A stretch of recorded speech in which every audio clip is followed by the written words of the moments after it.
Selamat malam, perkenalkan nama saya Audrey Fitri Fosa. Saya akan menjelaskan tentang tujuan kurikulum. Jadi sebelum itu saya akan menjelaskan terlebih dahulu pengertian dari kurikulum.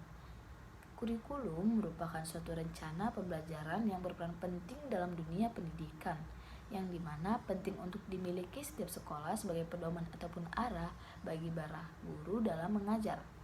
Jadi sama halnya dengan Pancasila, yang dimana Pancasila merupakan sebuah kiblat sistem susunan hukum yang ada di negara kita. Begitu juga dengan kurikulum yang dibuat sebagai pedoman bagi susunan pembelajaran yang nantinya akan dijalankan dalam proses kegiatan belajar mengajar di sekolah. Dan sama halnya juga dengan GBHN. Ada yang tahu GBHN? Baik, akan saya jelaskan bahwa GBHN yaitu garis-garis besar haluan negara. Sama halnya dalam menjalankan pemerintahan harus ada yang namanya GBHN, yaitu guna untuk mencapai tujuan negara. Begitu juga dengan kurikulum adalah garis-garis besar yang harus dijalankan untuk mencapai tujuan pendidikan. Jadi kurikulum sama GBHN ini sama halnya, seperti itu. Sedangkan GBHN dalam pemerintahan, kurikulum dalam dunia pendidikan. Dan selanjutnya, kurikulum juga sangat penting dalam dunia pendidikan karena kurikulumlah yang mengatur dan mengarahkan agar tujuan pendidikan itu tercapai dan tidak melenceng dari yang telah direncanakan. Nah, contohnya seperti dalam pelajaran ekonomi. Kan tidak mungkin.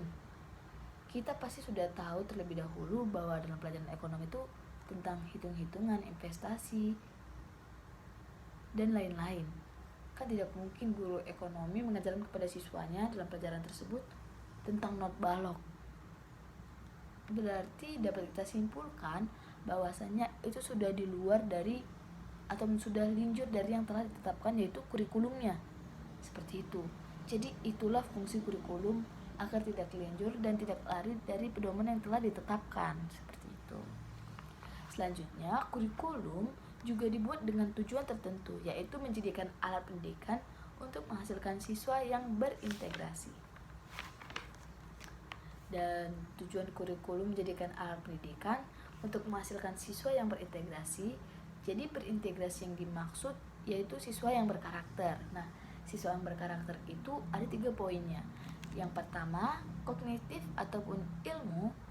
Yang kedua, psikomotor ataupun praktik. Dan yang ketiga, afektif ataupun tingkah laku. Nah, jadi ketiga ini adalah penilaian dari siswa yang berkarakter, seperti itu. Jadi dapat disimpulkan kembali bahwasanya kurikulum dibuat dengan tujuan menjadikannya alat pendidikan untuk menghasilkan siswa yang berintegrasi, yang dimana sangat penting dalam dunia pendidikan karena kurikulum inilah yang mengatur dan mengarahkan agar tujuan pendidikan tercapai dan tidak melenceng dari yang telah ditetapkan. Sekian yang bisa saya sampaikan. Terima kasih.